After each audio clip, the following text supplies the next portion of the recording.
ఖచ్చితంగా కొన్ని అంశాలను ఇవాళ ప్రజల ముందు చెప్పదలుచుకున్నాం. మిమ్మల్ని తెలంగాణ ప్రజలందరూ ముద్దుగా యూ టర్న్ ముఖ్యమంత్రి అని పిలుచుకుంటున్నట్టుగా తెలుస్తా ఉన్నది. ఎందుకంటే మీరు చెప్పిన ఏ ఒక్క మాట కూడా పాలించలేదు, పాటించలేదు. ప్రజా దర్బార్ పెడతామంటిరి, రోజు ప్రజల్ని కలుస్తా అంటిరి. కేసీఆర్ గడిలలో ఉన్నాడు, కలుస్తలేడు, మేము కలుస్తామంటిరి.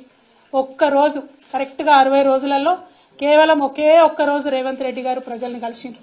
ఆ తర్వాత నుండి ఇప్పటి వరకు ఆయన మళ్ళీ ఎప్పుడు కూడా మొహం చూసిందే లేదు. ఆ ప్రజాపాలన నిర్వీర్యం చేయడానికి, ప్రజా దర్బార్ నిర్వీర్యం చేయడానికి ఒక మంత్రిని ఒక రోజు కూర్చోబెట్టిండ్రు. ఆ తర్వాత నుంచి ఓన్లీ అధికారులను కూర్చోబెడుతున్నారు. ఆ తర్వాత ఏం చేసిండ్రు? రాష్ట్రంలో ఉన్న వాళ్ళంతా ఇక్కడికి వచ్చేందుకు హైదరాబాదు జిల్లాలలోనే ప్రజాపాలన పెడతామని చెప్పారు. మేము చెప్పింది అదే కదా, ప్రజల వద్దకే పాలన పోవాలనే చిన్న జిల్లాలు చేస్తుంది, మండలాలు ఏర్పాటు చేస్తుంది, కొత్త కొత్త జీపీలను క్రియేట్ చేస్తుంది, తండాలను గ్రామ పంచాయతీలు చేస్తుంది. పాలన వికేంద్రీకరణ జరగాలని మేము కోరుకుంటే పాలన సెంట్రలైజేషన్ జరగాలని మీరు కోరుకున్నారు. కోరుకున్న ఒకే ఒక్క రోజులో మీకు అనుభవం అర్థమైంది.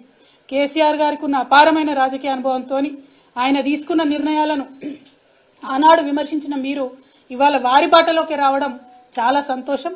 ప్రజల వద్దకే పాలన పోవాలే, పాలకుల వద్దకు ప్రజలు రాకూడదనే అంశాన్ని నిరూపించి కేసీఆర్ గారు తొవ్వ కరెక్ట్ అని తెలంగాణ ప్రజలకు తెలియజేసినందుకు ముఖ్యమంత్రి గారికి మేము అభినందనలు తెలియజేస్తా ఉన్నాం. అదేవిధంగా మీరు ఇచ్చిన మాటలు, ప్రజా దర్బార్ అంటిరి, పోకపోతిరి. నాకు కాన్వాయ్ ఎందుకు, నాకు పెద్ద కాన్వాయ్ వద్దు, నేను సింపుల్గా పోతా, 15 కార్లు కాదు 9 కార్లే కావాలి, నేను పోతే ట్రాఫిక్ ఆపకండి అని ప్రగల్భాలు వలికితిరి. ఇవాళ హైదరాబాద్లో ప్రయాణం చేస్తున్నటువంటి ప్రజలందరికీ తెలుసు, ముఖ్యమంత్రి గారు కాన్వాయ్ పోతుందంటే ఎక్కడికక్కడ ట్రాఫిక్ ఆపుతా ఉన్నారు.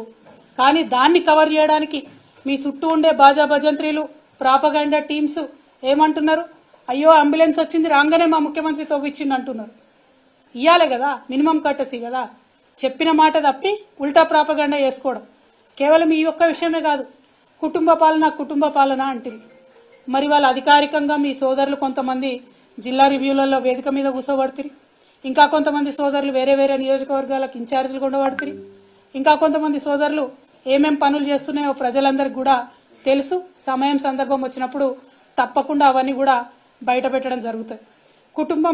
కుటుంబం అని తెల్లారులేస్తే కేసీఆర్ కుటుంబం మీద ఏడ్చేటటువంటి ముఖ్యమంత్రి గారికి నేను ఒక మాట చెప్తా ఉన్నా, ప్రజలందరూ కూడా దయచేసి తెలుసుకోవాలి.